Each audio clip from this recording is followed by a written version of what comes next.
You're listening to the Voice of Russia in London. I'm Daniel Cinna.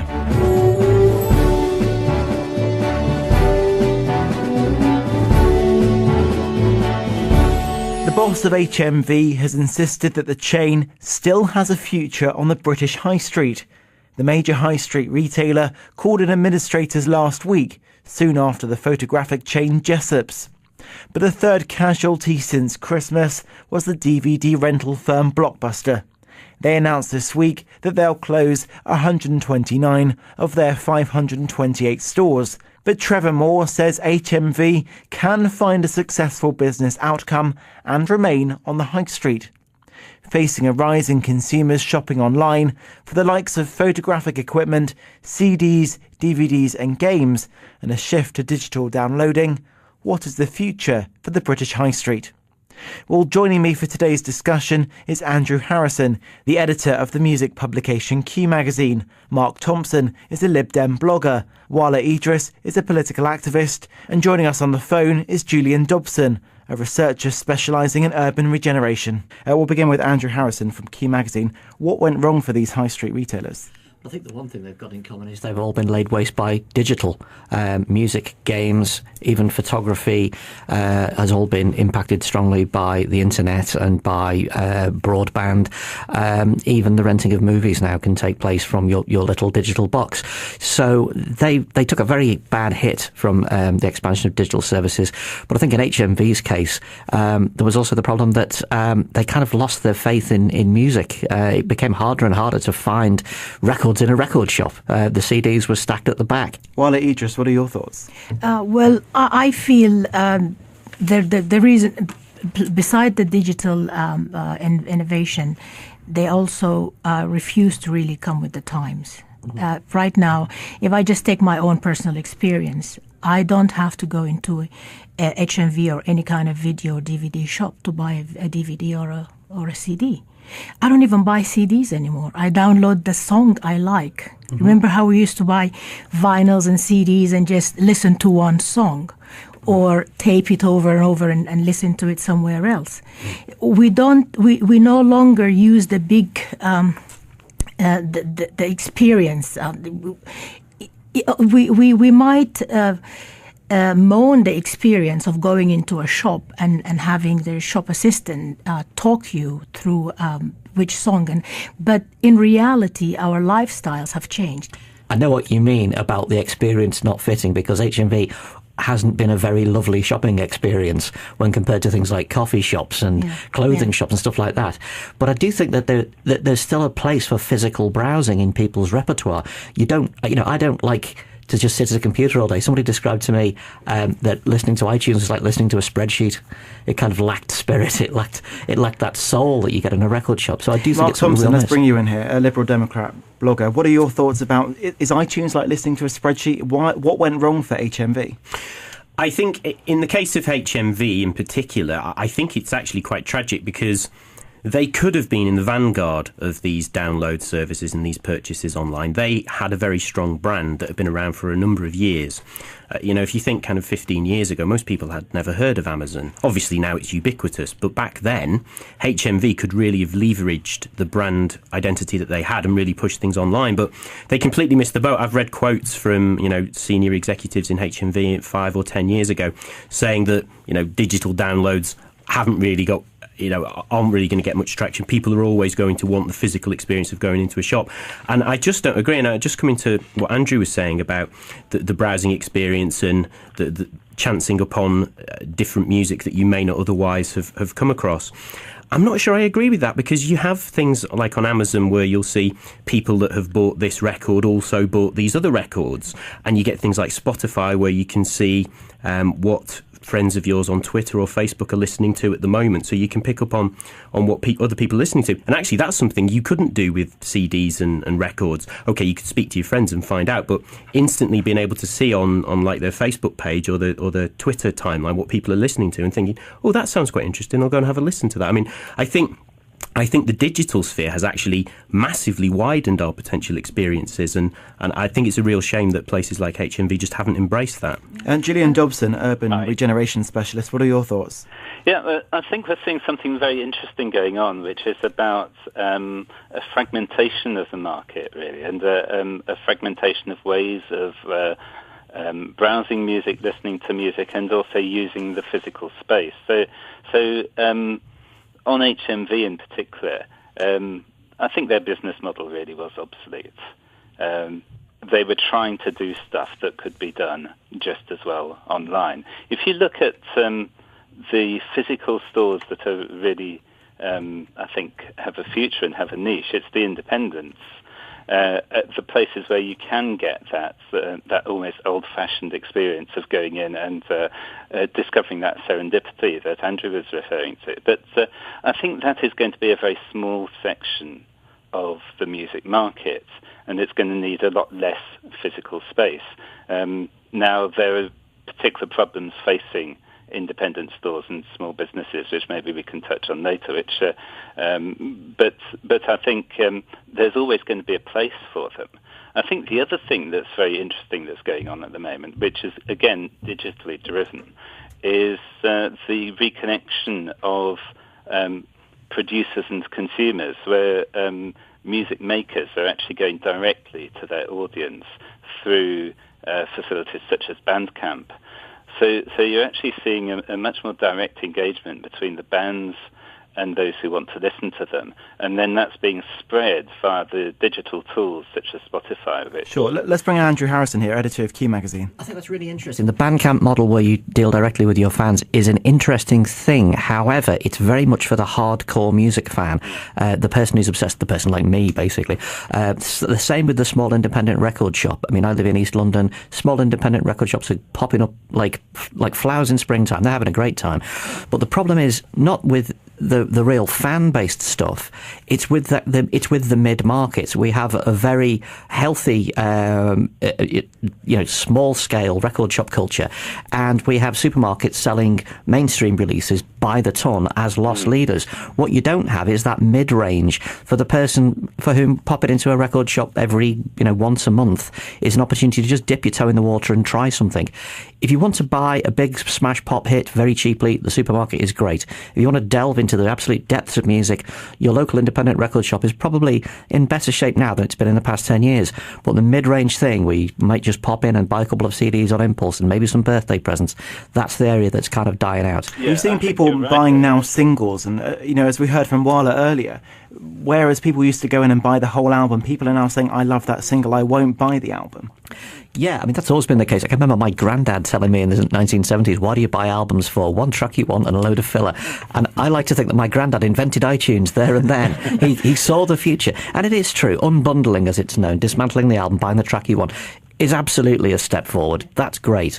But I do think that people's music buying is kind of, it's not uniform. We don't want to just have one mode of purchasing. We don't want to just have only the option of Amazon if we want to buy a CD, or only the option of iTunes if we want to buy an individual track. We want to be able to shop in different ways. And I think one of the elephants in the room on this one is the fact that HMV was a British-based company. It paid its taxes. It had bricks and mortar. It couldn't be moved off the high street. It's in competition with large supranational organisations based in very tax-advantageous places.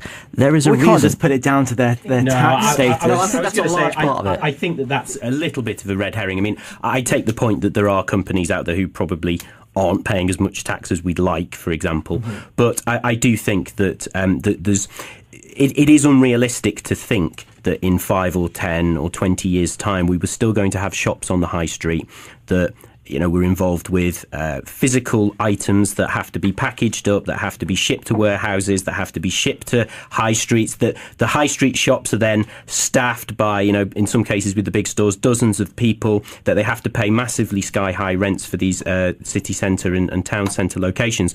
It is just unsustainable. And I agree, it's sad. I mean, I can't remember the last time I bought something from HMV, if I'm totally honest. But if I go shopping with my wife, then it's somewhere I'll go in and I'll browse. But I'll be honest with you, I go in, I have a look, and I think, oh, that looks good, that looks good, that looks good, and then I go and get them online later on. And I think a lot of people do that. I think there's an issue there about these this mid-range of music buying. And I think the issue is that it is not sustainable on the high street. And one of the reasons for that is the costs in terms of rents. One of the reasons is the convenience in terms of being able to download digitally. And I think iTunes has really filled that mid-market gap. And I think the other thing, which Andrew just touched on, is actually tax, but not in the way that was referred to. It's actually business rates, which are a huge disadvantage for high street operators. I mean, if the Amazon fulfillment centre in Doncaster pays business rates of £44 per square foot on its premises. Now, if you are opening a small shop unit in somewhere like Rochdale in a cheap area, you're going to pay about £1,000 per square foot in business rates. So clearly there is a disadvantage beyond just the rent you pay for the bricks and mortar, beyond the staff payments. There's a clear disadvantage in tax terms of being on the high street. Do you think that high street shops should, although they do have their overheads, a lot of the problem is the price, where you can get it online for a lot cheaper? Is it not time for some of those high street shops to adapt their pricing? Well, the problem is that their overheads are a lot higher, so that their margins are going to be a lot smaller. So it's easy to say, adapt your pricing, but actually, if you can't pay your bills through what you sell, you're out of business. You're listening to The Voice of Russia in London with me, Daniel Cinna. Joining me for today's discussion is Andrew Harrison, the editor of Q Magazine. Wala Idris is a political activist. Mark Thompson is a Lib Dem blogger. And Julian Dobson is an urban regeneration specialist. So, Wala, do you think that the government then has let down high street businesses? No, not necessarily the Conservatives, but maybe previous ones. I'm not talking about this government or any government for that matter. I am very much pro small government, as small as possible, and as meddling as less as possible. And I am all pro tax, giving, people, let people invest in their businesses and invest in how they can develop things. But how can they if landlords are charging really high rents to independent and small businesses? Well, they need to be creative somehow and find ways. There are a lot of small businesses are working either from home. A lot of people are working. You need to work with what you have. The idea that governments have to come in and fix stuff is ridiculous, and it is ludicrous.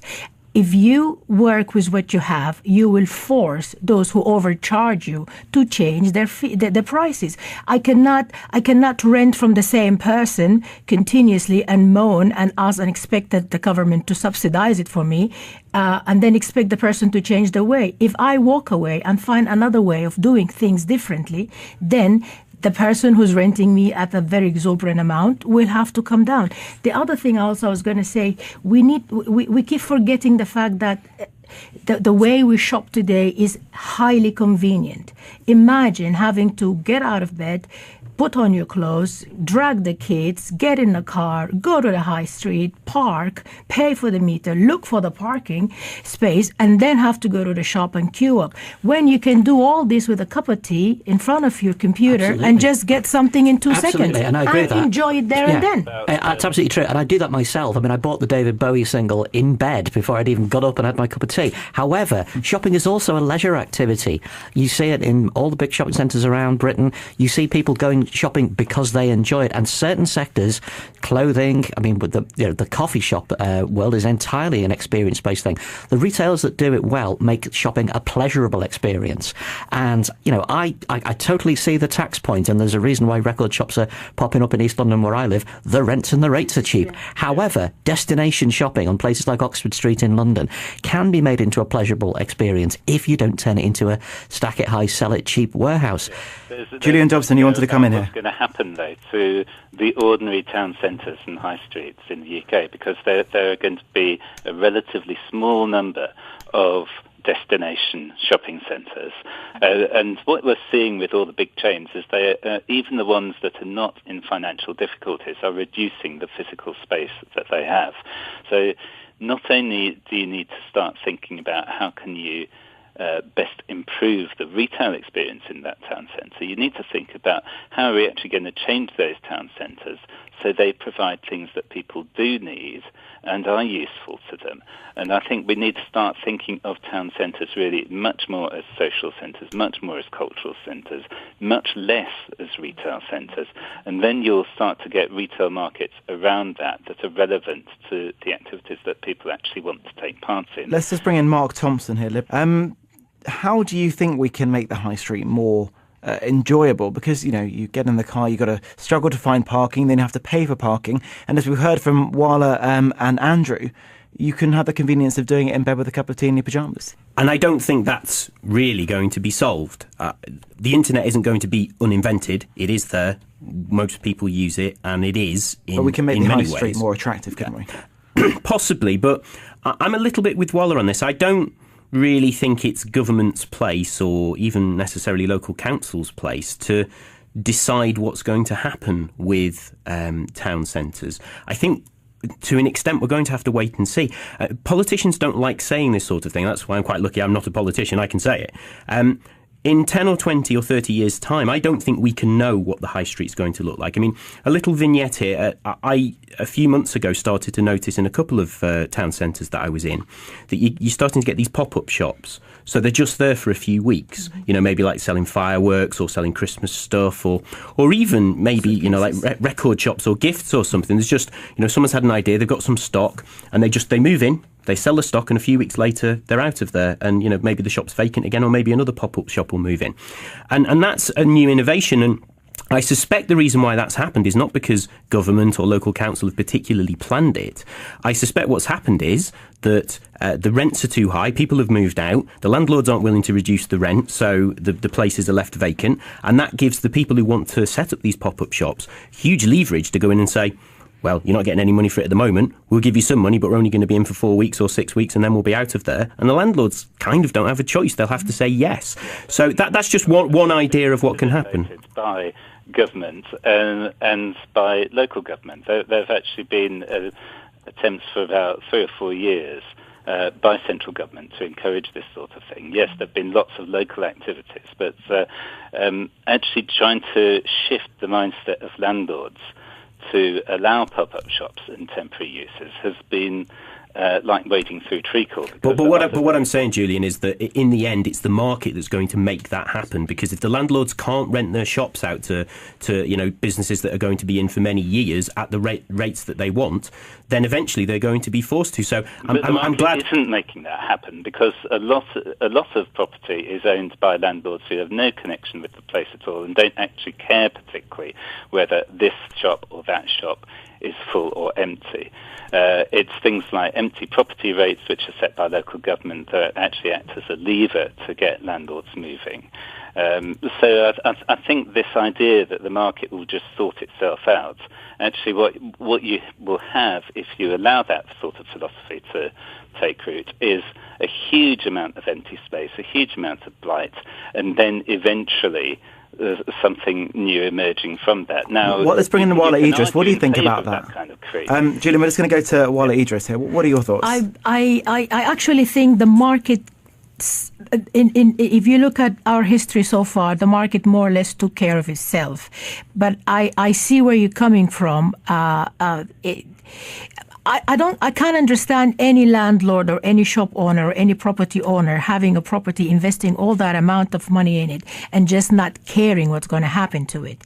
Market forces will force landowners and shop owners and property owners to change their way, but it might take longer than we like. It is still a better solution. It is a more organic solution to the problem than having laws on top of laws on top of laws forcing people to do things they neither don't want to do or can't understand. Andrew Harrison. Well, it's all, I find your faith in market forces is wonderful and rather touching, but my experience on the high street round our way is that perfectly worthwhile shops are simply replaced with betting shops, with payday loan companies, with businesses that don't contribute anything to the area. Now, market forces have brought them in and they're cheaper, and they're the places that can afford to be there. But it's not helping out in any way to regenerate those high streets, making them into places that you'd want to visit. I think there's two different things there, though, Andrew, to be fair, because we've got, obviously, at the moment, a terrible economic situation. It's been the case since 2007. Of course, payday loan shops are going to move in. Of course, betting shops are going to move in. Of course, the kind of shops that, are looking to make a quick buck while times are tough for people are going to move in. But hopefully when the economy improves, that's when I'm interested in what's going to happen to these high streets. You might be waiting quite a long time for the economy to improve in that way. I mean, if you look at what has actually happened on the high street over the last 5 years, I mean, since the onset of the recession, retail administrations UK-wide have cost about 198,000 jobs. When the economy picks up, if the economy picks up, the damage and the change is going to have been quite extensive. So we actually need to be thinking now about different uses, about rethinking the high street in different ways that are relevant and able to face future challenges. And how do we do that then, Julian? Because obviously we can't stop these I think you have to shops setting up. Yeah, you have to have local government involved. You have to have central government involved to an extent. And I think that's where government acts as a steward of place. They have an interest in the success of places. And I think simply to say, let the market sort itself out, let the weak go to the wall, actually is hugely damaging for places that people live in. But what is it exactly that you want? Because you've heard from Walla that she doesn't want government intervention. But if you do, what do you want them to do? Okay. I think you need positive planning by local government, so that instead of simply buying into the idea that you regenerate a town by putting in extra retail space and building a new mall, you think more creatively about the kind of activities that you want there. You need some high streets. You're going to need to say, actually, you want to change some of the uses there back to residential, back to the kind of residential activities that you used to have in some of those places. You need to think about what is the viable core of a particular town or city. How can it have a mix of uses that is going to attract people in, cultural, leisure uses, things that make place somewhere where people want to live. Sure, Julian, we'll take those top two that you've mentioned already, the planning and the residential activity, and we'll go to Andrew Harrison. I'd absolutely agree there. I mean, looking before the recession, I think the complaint everyone had was that every town centre had become the same. It was the same old shops, Boots, Holland and Barrett. Actually, HMV was one of them. So we got to a point where, what's the point in visiting the centre of your local town? It's going to be the same as every other place you've been to. I would like to think that when we get through this recession, we'll be able to perhaps shepherd town centres towards having a bit of diversity, a bit of variety there, so that there is a point in travelling out of your normal area. That can be driven by planning permission, by perhaps a bit more of a local approach to what makes a characterful high street, rather than, as you say, just opening up a load of boxes and saying, fill this with whatever market forces determines. Absolutely, I agree with you there, and I think that's an area where street markets and places for start-up businesses can actually be really important, because that encourages local innovation, offer cheap, easy access accommodation that people can move into, try stuff out and see if it will work. You're listening to The Voice of Russia in London with me, Daniel Cinna. Joining me for today's discussion is Andrew Harrison, the editor of Q Magazine. Walla Idris is a political activist. Mark Thompson is a Lib Dem blogger. And Julian Dobson is an urban regeneration specialist. Mark Thompson. I think that I wasn't saying that there is no role at all for government or local council. I accept that obviously they have to set certain parameters, but I think the idea that they can control and decide what's going to happen with these town centres is unrealistic. I think what will happen is what people ultimately want to happen, as in, when you talk about the market deciding, what you're actually talking about is millions and millions of people all around the country deciding what they want. I mean, a nice example of the sort of thing that Andrew was just talking about, lots of little independent shops. I go down to Brighton a fair bit, and in the lanes in Brighton there are loads and loads of wonderful independent shops. I think in the lanes there are hardly any chains at all, apart from maybe the odd coffee shop. And that's a great shopping experience. But of course, people obviously like to go and see that. And if people wanted to go and have that kind of experience in other towns, then eventually maybe what will replace, the empty shops that we're seeing at the moment are shops like that. But it's going to have to be what people want. And it's also going to... Sure, let Andrew carry on a second, Julian. That's very interesting because I live in Stoke Newington, which is the Brighton of North London, which is full of little shops like that. And at the moment, there is a great deal of controversy about a giant Sainsbury's coming in, which will cause terrible problems for the very well-established, marvellous, high-quality Turkish and Kurdish corner shops, which give the place its character. So at one level, a gigantic shop comes in. Oh, of course, it brings jobs. Well, what's it going to do to the character of the area? Is it going to turn it into just another place? Is it going to remove the reason why people want to come to Stoke Newington in the first place? Wala Idris, what are your thoughts? Well, I still stand by my let the government meddle as little as possible, but I take Julian's point in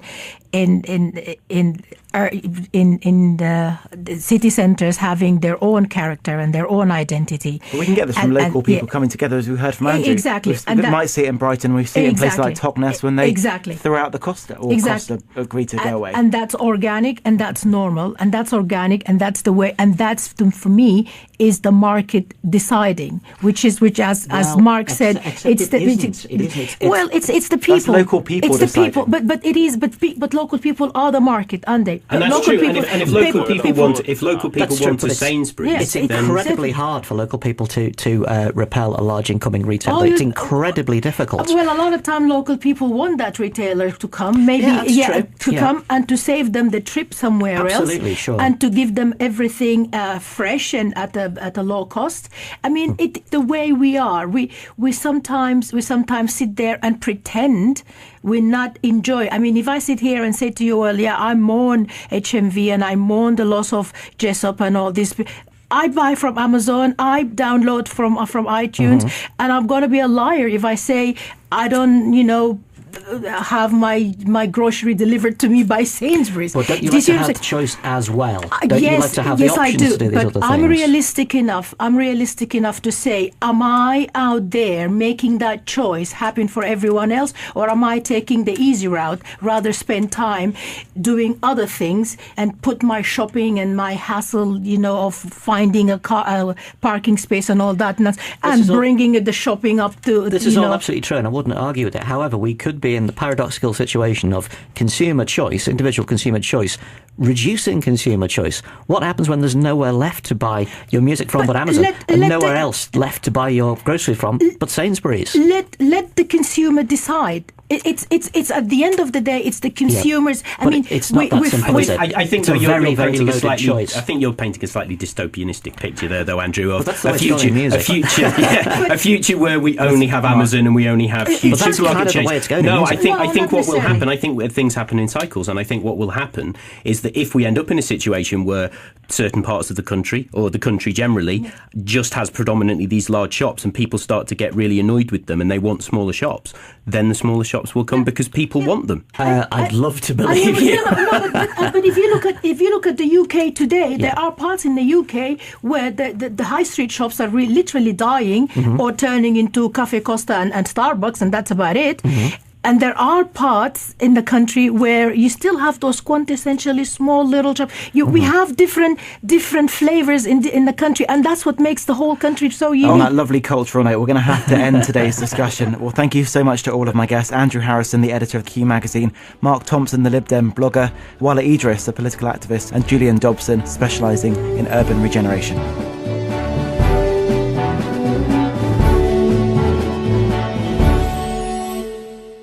Push things online, but they completely missed the boat. I've read quotes from senior executives in HMV 5 or 10 years ago saying that digital downloads haven't really got aren't really going to get much traction. People are always going to want the physical experience of going into a shop, and I just don't agree. And I just come into what Andrew was saying about the browsing experience and the chancing upon different music that you may not otherwise have come across. I'm not sure I agree with that, because you have things like on Amazon where you'll see people that have bought this record also bought these other records, and you get things like Spotify where you can see what friends of yours on Twitter or Facebook are listening to at the moment, so you can pick up on what other people are listening to. And actually, that's something you couldn't do with CDs and records. Okay, you could speak to your friends and find out, but instantly being able to see on like their Facebook page or the Twitter timeline what people are listening to and thinking, oh, that sounds quite interesting, I'll go and have a listen to that. I mean, I think the digital...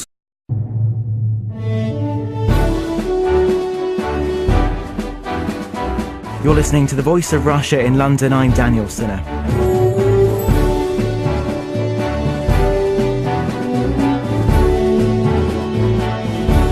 The boss of HMV has insisted that the chain still has a future on the British High Street.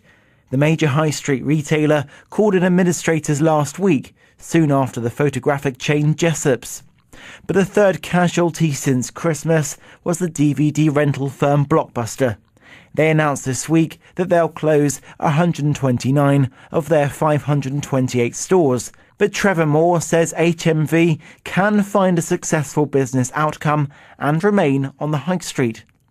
Facing a rise in consumers shopping online for the likes of photographic equipment, CDs, DVDs and games, and a shift to digital. I know what you mean about the experience not fitting, because HMV hasn't been a very lovely shopping experience when compared to things like coffee shops and clothing shops and stuff like that. But I do think that there's still a place for physical browsing in people's repertoire. I don't like to just sit at a computer all day. Somebody described to me that listening to iTunes is like listening to a spreadsheet. It kind of lacked spirit. It lacked that soul that you get in a record shop. So I do think Mark it's Thompson, let's bring you in here, a Liberal Democrat blogger. What are your thoughts about, is iTunes like listening to a spreadsheet? What went wrong for HMV? I think in the case of HMV in particular, I think it's actually quite tragic because they could have been in the vanguard of these download services and these purchases online. They had a very strong brand that had been around for a number of years. If you think kind of 15 years ago, most people had never heard of Amazon. Obviously now it's ubiquitous, but back then HMV could really have leveraged the brand identity that they had and really... Downloading, what is the future for the British High Street? Well, joining me for today's discussion is Andrew Harrison, the editor of the music publication Q Magazine. Mark Thompson is a Lib Dem blogger. Wala Idris is a political activist. And joining us on the phone is Julian Dobson, a researcher specialising in urban regeneration. We'll begin with Andrew Harrison from Q Magazine. What went wrong for these high street retailers? I think the one thing they've got in common is they've all been laid waste by digital. Music, games, even photography has all been impacted strongly by the internet and by broadband. Even the renting of movies now can take place from your little digital box. So they took a very bad hit from the expansion of digital services. But I think in HMV's case, there was also the problem that they kind of lost their faith in music. It became harder and harder to find records in a record shop. The CDs were stacked at the back. Wala Idris, what are your thoughts? I feel the reason, beside the digital innovation, they also refuse to really come with the times. Right now, if I just take my own personal experience, I don't have to go into a HMV or any kind of video or DVD shop to buy a DVD or a CD. I don't even buy CDs anymore. I download the song I like. Remember how we used to buy vinyls and CDs and just listen to one song or tape it over and over and listen to it somewhere else? We no longer use the big the experience. We might moan the experience of going into a shop and having the shop assistant talk you through which song. But in reality, our lifestyles have changed.